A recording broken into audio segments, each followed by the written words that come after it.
السلام علیکم سامعین، اقوام متحدہ کے عالمی دن برائے انسانی حقوق جو آج منایا جا رہا ہے، اس کے حوالے سے ریڈیو پاکستان اسلام آباد کی ایکسٹرنل سروس نے ایک مذاکرے کا اہتمام کیا ہے، اور آج ہم نے اپنے اسٹوڈیوز میں ہمہ جہت مہمانوں کو دعوت دی ہے، اور وہ آج اس جو موضوع سخن ہے اس کے حوالے سے اپنی رائے کا اظہار کریں گے۔ ہمارے ساتھ موجود ہیں ڈاکٹر زمان صاحب، جو کہ صدر ہیں شعبہ عمرانیات کے جامعہ قائد اعظم اسلام آباد میں۔ ان کے ساتھ موجود ہیں ڈاکٹر بشیر حسین صاحب، آپ ممبر ہیں human rights commission of Pakistan کے۔ ان کے ساتھ تشریف رکھتی ہیں حفصہ بخاری صاحبہ، آپ سابقہ سیکرٹری جنرل ہیں ہائی کورٹ بار کی اور اسسٹنٹ اٹارنی جنرل بھی رہی ہیں، تو ان سے بھی آج ہم بات کریں گے، قانون کے حوالے سے بھی اور خاص طور پہ خواتین کے حوالے سے بھی۔ ان کے ساتھ موجود ہیں بڑے کونا مشق صحافی ہیں آصف محمود صاحب، اور آپ ایک کتاب بھی لکھ چکے ہیں جس کا نام ہے کشمیر انٹرنیشنل قانون کیا کہتا ہے۔ تو میں اپنی گفتگو کا آغاز کرنا چاہوں گا ڈاکٹر زمان صاحب سے، کیونکہ عمرانیات، بشریات اور سماجیات پہ ان کی گہری نظر ہے۔ سر پہلے یہ بتائیے کہ کیونکہ آج ہم نے اس انسانی حقوق کے عالمی دن کو کشمیر کے تناظر میں بھی دیکھنا ہے، تو پہلے ہم ذرا عالمی افق پر دیکھتے ہیں اور پھر ہم آتے ہیں علاقائی سطح پر۔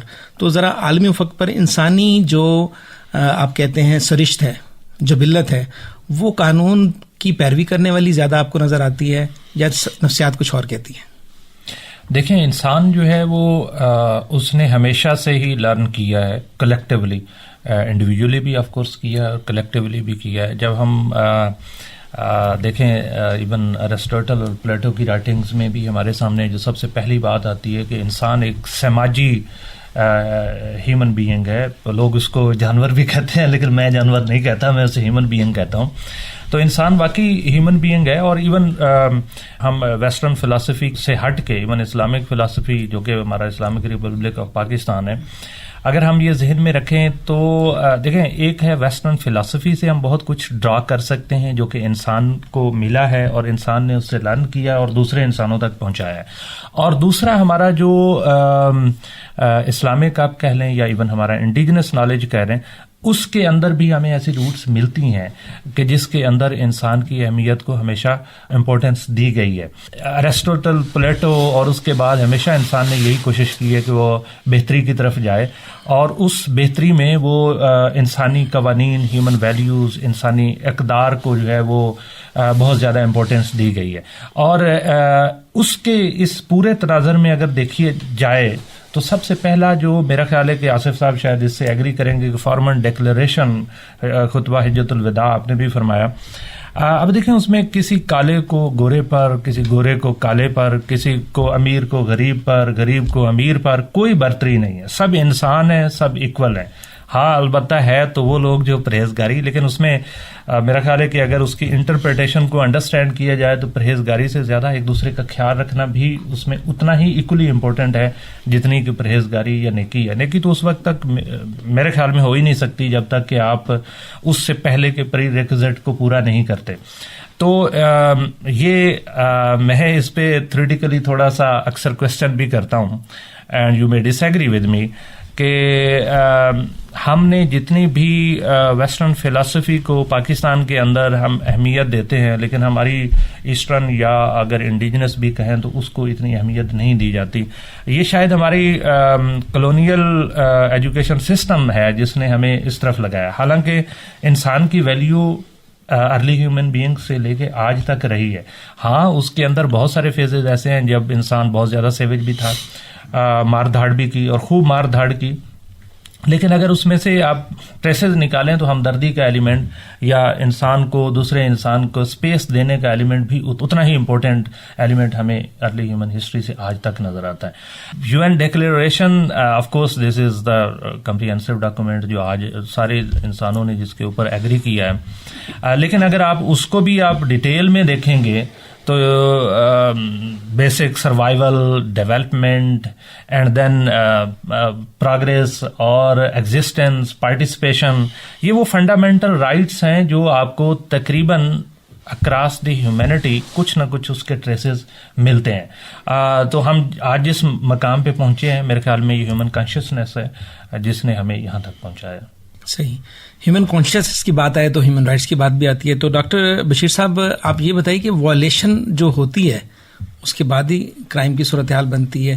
تو انسان جو ہے یہ کرائم کرتا کیوں ہے, اس کی آپ کو کیا ریزنس نظر آتی ہیں؟ کیونکہ HRCP میں جب آپ موجود ہیں تو ڈیفینیٹلی آپ کے پاس کہیں نہ کہیں ہیومن رائٹس وائلیشن آتی ہے. اچھا, اس میں کہیں جینڈر بیس ہو سکتی ہے, کہیں پہ کاسٹ کریڈ بھی ہو سکتی ہے, کہیں پر کوئی مالی معاملات بھی ہو سکتے ہیں. تو یہ آپ خاص طور پہ پاکستانی تناظر میں اگر آپ دیکھتے ہیں تو تھوڑا سا نا میں ڈاکٹر صاحب کی بات سے کنیکٹ کروں گا. اب دنیا میں ہم کہتے ہیں جو مانا ہوا جو بیسک ایک کوڈ ہے وہ حمورابی کا ہے قانون کے حساب سے, اور ایک تھوڑا سا لیس نون سائرس اعظم جب حکمران تھا اور ایک بڑے علاقے پہ حکمران تھا, تو اس نے ایک اس طرح کی اسٹیٹ قائم کی جس میں ریلیجس جو کو ایگزسٹنس ہے, یعنی مختلف جو مذاہب ہیں ان کو ایک ریاست کے اندر کس طرح تسلیم کیا جائے, اور ایک بڑی یونیک ایگزامپل لگتی ہے. پھر وہ جو گریک سٹی اسٹیٹس تھیں ان کے اندر بھی ایک جیسے ڈیموکریٹک جو ویلیوز ہیں, جو جمہوری جو اقدار ہیں, ان کی بھی ہمیں ایک پاسداری کا ایک عمل نظر آتا ہے. پھر ظاہر ہے جو نسل انسانی ہے وہ ارتقا پذیر ہوتی ہے, آگے جاتی ہے, اور پھر ہم خطبہ حجۃ الوداع تک بھی پہنچتے ہیں, اور جہاں پتہ چلتا ہے کہ اجمی اور عربی کو ایک دوسرے پر کوئی فوقیت نہیں ہے, کالے گورے کو ایک دوسرے پر کوئی فوقیت نہیں ہے. تو ایک جو کولیکٹیو ایک اجتماعی دانش بھی ہوتی ہے عالمی سطح پر ہم دیکھیں, اور وہ آگے کی طرف جاتی ہے. سو یہ جو universal declaration of human rights ہے, یہ سمجھ لیں کہ اسی ایک پروسیس کا ایک ایسنس ہے. یا اس سے پہلے لیگ آف نیشن ایک بری ایگزامپل قائم ہوئی, وہ کامیاب نہیں ہوئی, اور جب یونائٹڈ نیشن بنی تو ظاہر ہے جو دوسری جنگ عظیم کے جو معاملات تھے اور جو تباہ کاری تھی اور انسان نے سفر کیا, تو اس کے بعد ضرورت تھی کہ ایک عالمی اعلامیہ اس طرح کا ہو, اور جس کی بنیاد پر پھر ایک پیسفل جس کو امن بقائے باہمی ہم کہتے ہیں, اس کا ایک تناظر جو ہے پیش کیا جائے. جو آپ کی بات ہے کہ ہیومن رائٹس وائلیشن ہوتے کس لیے, دیکھیں یہ اس کی میں پاور ڈائنامکس آتی ہیں. اگر پاور کسی طبقے کے پاس ہے تو وہ اس کو پھر ابیوز کرتا ہے. پاور کسی جینڈر کے پاس ہے تو وہ پھر وہ جینڈر اس کو ابیوز کرتی ہے. پاور کسی پروفیشن کے پاس ہے تو وہ اپنے پاور کو ابیوز کرتے ہیں. اور معاشروں کے اندر اگر انصاف نہیں ہوگا, اگر برابری نہیں ہوگی, اور انصاف اور برابری جو ہے وہ صنفی بھی ہونی چاہیے, وہ طبقات کے درمیان بھی ہونی چاہیے, تاکہ مطلب پھر یہ چھینا جھپٹی اور یہ کرائم والی سچویشن نہ بنے. جی بالکل ٹھیک. جب ہم بات کریں انصاف کی تو لازمی بات ہے کہ انصاف کے حصول کے لیے ہمیں وکیلوں کی بھی بڑی معاونت کی ضرورت پڑتی ہے, اور جب وکلا کی بات ہو تو ہمارے ساتھ موجود ہیں حفظہ بخاری صاحبہ, قائد اعظم پیشہ کے اعتبار سے ایک وکیل, اور جب ہم بات کر رہے ہیں کوئی ملک بنانے کی تو کوئی جنگ و جدل نہیں, لیکن ٹیبل پر انہوں نے پاکستان کے حصول کے لیے جو کوششیں کی وہ ہم سب کے سامنے. 11 اگست کی ان کی مشہور تقریر ہے جو کہ کبھی کوٹ ہوتی ہے اور کئی دفعہ مس انٹرپریٹ بھی ہوتی ہے. دستور ساز اسمبلی سے جب وہ بات کرتے ہیں تو وہ کہہ رہے ہیں کہ you are free to go to your place of worships, اور وہ وہی بات ہے جو کہ عکاسی کر رہی ہے خطبۃ الحجۃ الوداع کی, کہ آپ کو مذہبی آزادی بھی حاصل ہے, آپ کو سیاسی وابستگی کی آزادی بھی حاصل ہے, اور آزادی اظہار بھی ہے. تو وکیل ہونے کے ناطے, کیونکہ آپ کا تو ہم انٹرنیشنل تناظر یا ریجنل کی بات نہیں کر رہے, ہم آ جاتے ہیں اب تھوڑا سا لوکل لیول پر, کہ آپ کو جو جن کیسز کا سامنا کرنا پڑتا ہے تو وہاں پہ کیا پاور ڈائنامکس جن کی بات ڈاکٹر بشیر بدر نے کی وہ آپ کو نظر آتے ہیں؟ بالکل آپ صحیح کہتے ہیں. ابھی جو آپ نے بات کی نا کہ مذہبی آزادی اور آزادی رائے, بات تو یہ ہے کہ دیز آر گارنٹیڈ. یہ جو آپ کی لبرٹی ہے, رائٹ آف ایکسپریشن ہے, تو یہ تو آپ کی گارنٹیڈ بائی کانسٹیٹیوشن بھی ہے. آزادی رائے کا اظہار جو ہے آپ کی, اور ایون آپ کی اوپینین فارمنگ کا بھی جو ہے, یہ بھی آپ کی گارنٹیڈ بائی کانسٹیٹیوشن ہے. لیکن انفارچونیٹلی جو اب ہم جس معاشرے میں ہم لوگ رہ رہے ہیں, اس معاشرے میں سب سے زیادہ جو مین بات ہوتی ہے, بہت سارے لوگوں کو رائے کا اظہار کا موقع ہی نہیں دیا جاتا, اوپینین فارمنگ کا اظہار موقع نہیں دیا جاتا, اور اسی سے جو ہے وہ ناانصافی جو ہے وہ ڈسکریمنیٹنگ جو ایٹیٹیوڈ ہے, اسی سے معاشرے میں جو ہے وہ ایک بگاڑ آتا ہے. دیکھیں آپ کا آرٹیکل 25 کہتا ہے کہ every one is equal in the I of law, equality پہ بیسڈ کرتے ہیں. لیکن بدقسمتی سے ہمارے معاشرے میں یہ استحصال زیادہ ہوتا ہے, کیونکہ ہم لوگ ہر جگہ پہ اپنے ریچولس کو, اپنی ٹریڈیشنس کو کوٹ کرنا شروع کر دیتے ہیں. تو اس معاشرے کو بہتر کرنے کے لیے ایک تو یہ ہے کہ آپ مساوات رکھیں, لوگوں کو ایکول رائٹس دیں, اور دوسرا انڈیویجولس کو ڈپینڈنٹ کرنے کی بجائے ان کو انڈیپینڈنسی کی طرف لے کے جائیں, تاکہ وہ انڈیپینڈنٹ ہوں گے تو معاشرہ جو ہے وہ بھی ترقی کرے. جی ہم بات کر رہے ہیں رائٹس کی, اور جب ہم رائٹس کی بات کرتے ہیں تو ایک ہم اصطلاح سنتے ہیں رائٹ آف سیلف ڈٹرمینیشن. ہم دیکھتے ہیں کہ 74 سال بیت چلے ہیں تقسیم ہند کو، اور کشمیر جو ہے ابھی تک وہ آزاد نہیں ہو سکا، اور ہم Indian illegally occupied Jammu and Kashmir کے معاملات دیکھ رہے ہیں. UN میں انڈیا ہی یہ معاملہ لے کر جاتا ہے، لیکن ابھی تک ان قراردادوں کا، ان چیزوں کا معاملہ نہیں ہوتا. اور ابھی ریسنٹ اگر دیکھیں تو اگر آپ شاعر دستور میں داخل ہوتے ہیں تو آپ کو ایک کرفیو کلاک بھی نظر آتا ہے. تو آج لگ بھگ 5 اگست اگر ہم 2019 سے دیکھیں تو 2 سال سے زائد کا عرصہ ہو چکا ہے، 4 ماہ مزید گزر چکے ہیں، کوئی تقریباً 850 دن گزر چکے ہیں. اور اس کلاک پہ جب آپ گزرتے ہیں تو ہم اس طرح کے سمبولک قسم کے ایجیٹیشن کہہ لیں وہ تو ہم کر رہے ہیں، لیکن UN کیا کر رہا ہے اور انٹرنیشنل لا کیا کہتا ہے. تو اس حوالے سے عاصم محمود صاحب کیونکہ ایک کتاب بھی لکھ چکے ہیں کشمیر کے موضوع پر، تو اب گفتگو کا جو ہے رخ وہ ہم کشمیر کی طرف کرتے ہیں اور ان سے پوچھتے ہیں تھوڑا سا عالمی تناظر اور پھر پرٹیکولرلی پاکستان، انڈیا اور کشمیر کے معاملات. دیکھیں، بہت شکریہ آپ کا. کشمیر کا ایشو دیکھیں، ٹاور وہ جس کا آپ نے ذکر کیا وہ تو خیر ایک اچھی کوشش ہے، لگا ہوا ہے، ہم بھی آتے جاتے دیکھتے ہیں. کبھی ماشاءاللہ وہ ٹھیک کام کر رہا ہوتا ہے، کبھی اس میں کچھ مسائل بھی ہوتے ہیں، لیکن اچھی چیز ہے، جو اچھی چیز ہے اس کو اکنالج کرنا چاہیے. بات یہ ہے کہ آپ اور ہم اور کیا کر سکتے ہیں کشمیر کے لیے. مودی جیسے وزیر اعظم کے ہوتے ہوئے اگر کشمیر میں ہیومن رائٹس کا ایشو ہم اسٹیبلش نہیں کر سکتے یا نہیں کر پائے یا اس طرح نہیں کر پائے جیسے ہمیں کرنا چاہیے تھا، تو پھر یہ کوئی تنقید برائے تنقید نہیں ہے، یہ تنقید برائے اصلاح ہے کہ پھر ہمیں بیٹھ کے سوچنا چاہیے کہ ہمیں مزید کیا کرنا چاہیے.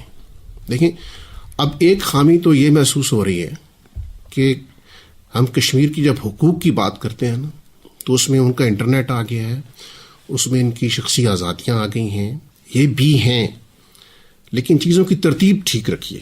جب چیزوں کی ترتیب ٹھیک نہیں ہوتی تو پھر بہت کچھ خرابی پیدا ہوتی ہے. چیزوں کی ترتیب یہ ہے کہ سب سے پہلے ان کا حق خود ارادیت ہے. جب وہ اس حق کے لیے نکلے ہیں تو پھر ان کے باقی رائٹس بھی جو ہے وہ بھی پامال ہوئے ہیں. لیکن اگر کشمیریوں کے دوست کا یا کشمیریوں کے خیر خواہوں کا مقدمہ ہی صرف دوسرے حقوق پر ہو جو حق خود ارادیت کے لیے نکلنے کی پاداش میں پامال ہوئے ہیں، تو اس کا مطلب ہے کہ آپ ایک سٹیپ شاید بیک سٹیپ ہو رہے ہیں، شعوری طور پر ہو رہے ہیں یا لاشعوری طور پر ہو رہے ہیں، یہ تو میں کچھ نہیں کہہ سکتا. حق خود ارادیت تو دیکھیں ایک آفاقی اصول ہے جو چیپٹر 6 اور چیپٹر 7 سے ماورا ہے، کیونکہ وہ تو UN چارٹر نے بھی بعض چیزیں آپ کو انشور کی ہوئی ہیں. اور یہاں پہ حالات یہ رہے کہ جنرل اسمبلی کی ایک ریزولوشن کے اوپر، ڈاکٹر صاحب بھی بیٹھے ہیں، آپ بھی بیٹھے ہیں، جنرل اسمبلی کی ایک ریزولوشن کے اوپر یہاں تو ملک بن جاتے ہیں اور پھر وہ ملک سلامتی کونسل کی درجنوں قراردادوں کو پامال کر دیتے ہیں. تو کشمیر کے رائٹ کے بارے میں جب یہ بحث ہوتی ہے کہ جی نہیں یہ فلاں چیپٹر میں ہے اور مینڈیٹری میں نہیں ہے اور یہ فلاں میں ہے، تو جب دیکھیں ہم جب محترمہ تشریف رکھتی ہیں، جب قانون کی دنیا میں آپ بات کرتے ہیں تو آپ کہتے ہیں کہ جی that section read with that section, آپ اس کی ایک ہولسٹک پکچر لے کے تو اس کا معاملہ کرتے ہیں. تو UN رائٹس کا، چارٹر کا، کشمیر کی جو معاملات ہیں ان کا، جب آپ اس کا ایک ہولسٹک اوور ویو لیں گے تو پھر میرا نہیں خیال کہ اس میں کوئی مینڈیٹری یا غیر مینڈیٹری کی بات رہ جاتی ہے. چارٹر کے تحت کنفلکٹس میں آپ جن چیزوں کو حل کرنے کے پابند ہیں وہ آپ ہیں، اور جو اس کے اوپر جنرل اسمبلی کے UN کے سیکرٹری جنرل نے ایک پرپوزل اپنی لیگل ٹیم سے بھی مانگا تھا، ویسے ریکارڈ پر ہے، اور اس میں انہوں نے کہا تھا کہ جنرل اسمبلی کی ریزولوشنز بھی اتنی ہی قابل احترام ہیں جتنی سلامتی کونسل کی ہیں، اور سلامتی کونسل کی اس چیپٹر میں ہو یا اس چیپٹر میں ہو ایکولی فورسفل. اب ٹھیک ہے، سکہ راج الوقت جو اس وقت اوپینین ہے وہ بھلے یہی ہے جی کہ یہ بائنڈنگ چیپٹر میں ہے یا یہ نان بائنڈنگ چیپٹر میں ہے، لیکن ایک کنفلکٹ ہے اس میں سارا معاملہ. اس میں یہ تکرار ہوگی کہ میں اگر آپ سے بتاؤں گی کہ خود ارادیت فلاں جگہ پر بھی لکھا ہے، فلاں جگہ پر بھی لکھا ہے، فلاں جگہ پر بھی لکھا ہے. سوال تو یہ ہے کہ اس حق کو لینے کے لیے، اس حق کو اسٹیبلش کرنے کے لیے، یہ حق کشمیریوں کو لے کر دینے کے لیے اور اس کی طرف آگے بڑھنے کے لیے سرینا ہوٹل کے ساتھ ایک کلاک، کیا کہا تھا آپ نے، کرفیو کلاک آپ نے کہا تھا نا، وہ بہت اچھی چیز ہے لیکن وہ شاید کافی نہیں ہے. اگرچہ مجھے بڑی خوشی ہوتی ہے کہ وہ کبھی کبھی ٹھیک بھی ہوتا ہے، لیکن ہمیں بہت کچھ اور کرنے کی ضرورت ہے. اب وہ کس فرنٹ پہ اور کچھ کام کرنے کی ضرورت ہے یہ ہمارے دیکھنے کی ہے، کیونکہ پاکستان، سچی بات ہے کہ پاکستان نہ کشمیر سے کبھی پیچھے ہٹا ہے، نہ ہٹ سکتا ہے، نہ ہٹ رہا ہے.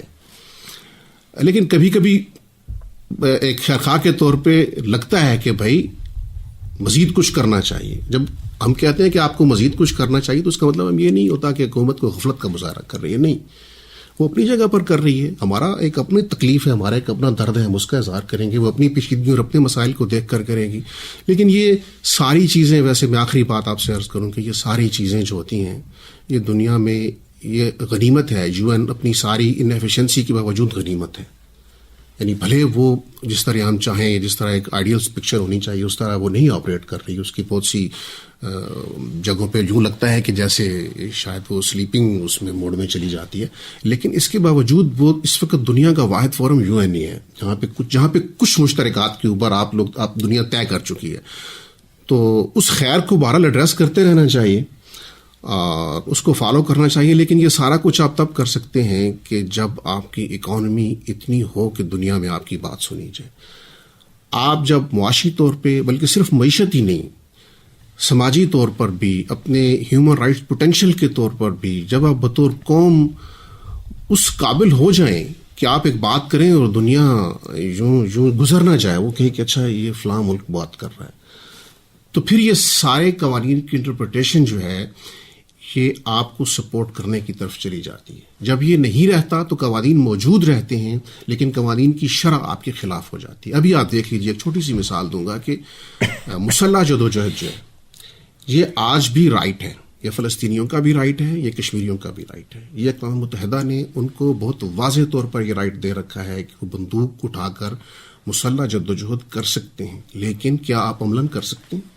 آپ نام نہیں لے سکتے. آج عملاً دنیا کے حقائق اتنے بدل چکے ہیں, اس رائٹ کو ایکسرسائز کرنا تو بہت دور کی بات ہے. وہ تو سوویت یونین کے زمانے کی بات ہے, جب دنیا میں بیلنس موجود تھا تو یہ قوانین بن گئے. اب وہ ختم بھی نہیں ہو رہے, موجود ہیں, لیکن آپ ایکسرسائز کرنا تو دور کی بات, ان کی تذکیر ذرا کوئی کروا کے دکھا دیں. جی جی. تو بات یہ ہے کہ اس کے لیے تو پھر قوم کو اپنی تعمیر کرنی ہوگی. اور دوسرا, چونکہ آپ نے کہا کہ اس کے بعد آپ ذرا پاکستان پر بھی آ جائیں, تو پاکستان پہ گزارش یہ ہے کہ یہ جو ہیومن فنڈامنٹل رائٹس ہیں آپ کے جو آئین میں دیے گئے ہیں, یہ ایک تو پورے اہتمام کے ساتھ نصاب میں نہیں پڑھایا گیا کہ کسی کو پتہ نہ چل جائے کہ میرے رائٹس کیا ہیں. تو یہ ایک تو نصاب میں, اگر چونکہ خان صاحب تو اس معاملے میں کافی ووکل ہیں رائٹس کے بارے میں, وزیر اعظم صاحب, تو اگر وہ اس کو نصاب میں ڈال دیں تو یہ بڑی اچھی چیز ہوگی. لوگوں کو کم از کم پتہ تو چلے گا. ایک تو شرح خواندگی پاکستان میں وقت کے ساتھ بہتر ہو رہی ہے لیکن کم ہے. پھر کانسٹیٹیوشن کا جو ڈاکومنٹ ہے وہ بنیادی طور پر انگریزی میں ہے, اس کی ترویج ہونی چاہیے. لیکن جب آپ سپریمیسی آف کانسٹیٹیوشن کی بات کرتے ہیں نا, تو یہ صرف اشرافیہ کا معاملہ نہیں ہونا چاہیے. ایک غریب آدمی کو, ایک عام آدمی کو اگر پتہ ہو کہ یہ میرا آئین ہے اور اس کو زندگی میں کبھی اس کا کوئی مسئلہ اس لیے حل ہوا ہو کہ یہ آئین نے لکھا ہے اس لیے میرا یہ مسئلہ حل کریں, پھر تو وہ بھی کھڑا ہوگا نا آئین کی بالادستی کے لیے, ورنہ تو پھر اس میں ایک اجنبیت رہے گی. تیسری بات یہ ہے کہ اردو میں اس کے ابلاغ کے ساتھ ساتھ ہیلتھ آج بھی ہمارا بنیادی انسانی حق نہیں ہے. جب یاد دلاتے ہیں ہم اہل اقتدار کو, تو وہ جو قانون کو نہیں سمجھتے ان کو تو پتہ ہی نہیں ہوتا کہ خیر اس میں کیا ہے اکثریت کو تو. لیکن جن کو پتہ ہوتا ہے وہ کہتے ہیں کہ رائٹ آف لائف جو ہے وہ آپ کے اس کو کور کرتا ہے.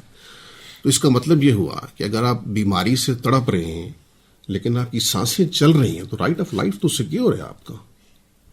تو بیماری تو کچھ اور ہے, اس کے اوپر غور کرنے کی ضرورت ہے. تعلیم میں بھی آپ کو ایک خاص حد تک آپ کو فری ایجوکیشن کا رائٹ دیا گیا ہے, اس کو بھی غور کرنے کی ضرورت ہے. اور میں تو یہ بھی عرض کروں گا کہ اس چیپٹر کو تھوڑا سا مزید بڑھانے کی بھی ضرورت ہے. کچھ اور حقوق ہیں. یہ جو حق آزادی رائے ہے نا, یہ معاشرے کی اشرافیہ کا صرف مسئلہ ہوتا ہے. یہ میرا مسئلہ ہوگا, یہ وکیلوں کا مسئلہ ہوگا, یہ صحافیوں کا مسئلہ ہوگا. یہ ان کا مسئلہ نہیں ہے جنہیں ہر سپہر اپنی پیاس بجھانے کے لیے کنواں کھودنا پڑتا ہے. ان کے رائٹس ہی اور ہیں. یہاں جب بھی رائٹس کی بات ہوتی ہے, وہ پارلیمان میں ہو رہی ہو, وہ پریس ٹاپ کلب میں ہو رہی ہو, وہ بار ایسوسیشنز میں ہو رہی ہو, وہ آزادی رائے ہے.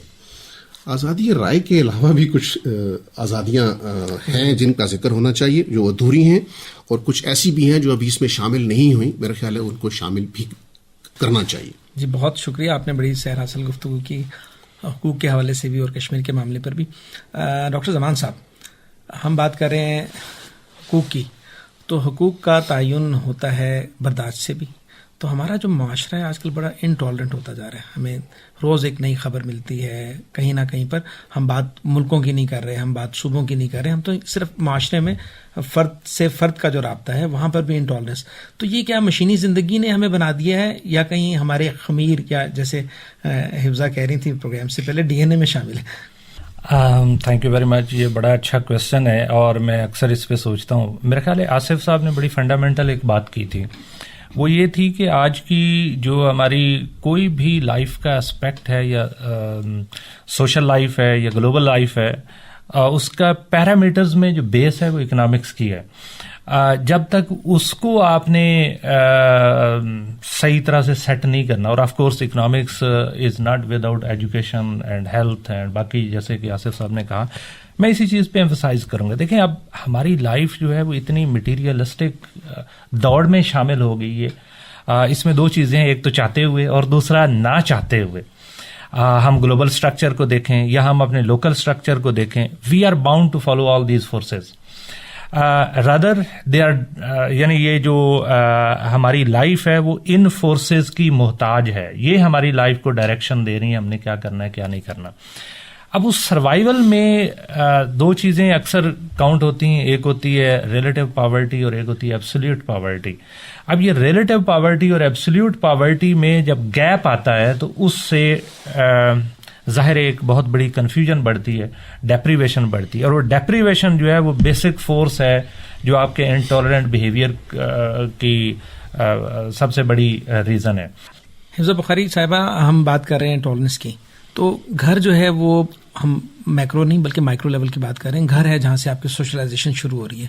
تو ایک ماں ہونے کے ناطے, ایک پیرنٹ ہونے کے ناطے, آپ بتائیں کہ بچے میں ٹالرنس انکلکیٹ کرنے کی کیا بنیاد رکھی جا سکتی ہے؟ دیکھیں, بات سب سے بڑی بات یہ ہے کہ نو ڈاؤٹ ہمارے پاس جو پیجز میں تو ہمارے پاس سارے رائٹس ہیں اور سارے ہمارے پاس مورالٹیز ہیں اور اس کی ویلیوز ہیں اور سارے میئرز ہم کاغذوں میں رکھتے ہیں, لیکن کیا ہمارے رویے جو ہیں وہ اس سے مطابقت رکھتے ہیں یا نہیں رکھتے؟ یہ بہت بڑا بات ہے. ہم جو پڑھتے ہیں کیا ہمارے سوسائٹی کا مائنڈ سیٹ بھی اسی طرح سے چلتا ہے یا نہیں؟ تو ہمارے ہاں میں کہتی ہوں تعلیم کے ساتھ ساتھ تربیت بہت ضروری ہے. جی ڈاکٹر بشیر صاحب, وقت کیونکہ کم ہے تو مختصراً یہ بتائیں کہ آپ کیا سمجھتے ہیں ہمارے یہاں جو ادارے موجود ہیں ان کے پاس قوانین بھی موجود ہیں, تو ان کو فعال بنانے کے لیے کیا امر مانے ہے؟ دیکھیں, جو انسٹیٹیوشنز کی آپ بات کر رہے ہیں, دیکھیں ہمیں جو میسیجز ہیں, جو ماس میڈیا ہے, جو اسکولنگ ہے ہماری, وہ دے کیا رہی ہے. ابھی ہم جیسے کہہ رہے ہیں کہ جی لنچنگ ہے یا کوئی انٹالرنس ہے, یہ کہاں سے رہی ہے. آپ کانٹینٹ انالیسس کر لیں کسی بھی میڈیا کے کانٹینٹ کا, کسی بھی ریٹن کانٹینٹ کا, اور دیکھیں کہ اس میں ایموشنلی چارج ورڈنگ کتنی ہے. اور پھر جب یہ سارا کچھ اس میں ہے, پھر ہم حیران ہوتے ہیں کہ یہ رویے کہاں سے پیدا ہو گئے. پہلے تو آپ اس کو دیکھیں تو اسی کہاں سے رہا ہے. اس کو جب تک ہم اکیڈیمکلی ایڈریس نہیں کر رہے, دیکھیں اس میں یونیورسٹیز کا کام ہے, اس میں اسکولز کا کام ہے, اس میں کالجز کا کام ہے, اس میں سوسائٹی کا ایز اے ہول کام. یہ کیسے ہو سکتا ہے کہ ہم بھی وہی عقیدہ رکھتے ہیں, 55 اسلامی ملک بھی وہی عقیدہ رکھتے ہیں, یہاں ایسا ہوتا ہے وہاں ایسا نہیں ہوتا, مذہب بھی سیم ہے, لوگوں کے مزاج بھی بہت حد تک ملتے جلتے ہیں. سو کہنے کا میرا, جو آپ ڈائریکٹلی پوچھ رہے ہیں کہ انسٹیٹیوشن کا, جو تعلیمی ادارے ہیں اور ماس میڈیا جو ہے, اس کو اپنے کانٹینٹ کو چیک کرنا پڑے گا. جی, پروگرام کے آخر میں آصف محمود صاحب سے مختصراً یہ پوچھوں گا, ہم بات کر رہے ہیں فقید المثال استقبال, اندوناک حادثہ. تو ہمارے لکھاری, ہمارے ایڈیٹر, ہمارے رپورٹر اسی طرح کے سپرلیٹیوز استعمال کرتے ہیں. تو آپ کی کسی تحریر پر کبھی کسی قاری کا ریئیکشن آیا اور کچھ آپ کو لگا کہ آپ نے لکھنے میں کوتاہی کی, یا کبھی اچھا بھی آپ کو سننے کو ملتا ہے؟ جرائم کی آپ نے بات کی تو مختصر یہ کہوں گا کہ جس ملک میں آئین شکنی ایک رسم بن جائے, اس ملک میں پھر قانون شکنی بھی کسی کو پریشان نہیں ہونا چاہیے. اور جہاں تک سماجی انتہا پسندی اور رویوں کا تعلق ہے, تو اس پہ بھی میں بطور طالب علم بہت عرصے سے گزارش کر رہا ہوں کہ سماجیات کے نام سے سلیبس میں ایک مضمون شامل کیجیے جو بچوں کو بتائے کہ غصہ آئے تو کیا کرنا ہے, کسی کی گاڑی کے پیچھے گاڑی کھڑی نہیں کرنی, وغیرہ وغیرہ, چھوٹی چھوٹی چیزیں جو آپ اگنور کرتے ہیں. بہت شکریہ آصف محمود صاحب, ڈاکٹر زمان صاحب, حفظہ بخاری صاحبہ, ڈاکٹر بشیر صاحب, آپ کی تشریف آوری کا جی سامعین، آپ نے جملہ شرکا کی گفتگو سنی اور اس کا یہی لب لباب ہے کہ ہمیں قوانین کے لکھنے سے زیادہ عمل کی ضرورت ہے۔ یہ پروگرام آپ کی خدمت میں ایکسٹرنل سروس اسلام آباد کی جانب سے پیش کیا گیا۔ انجینئر تھے فرحان علی اور اس پروگرام کے پروڈیوسر ہیں اکمل شہزاد گھمر۔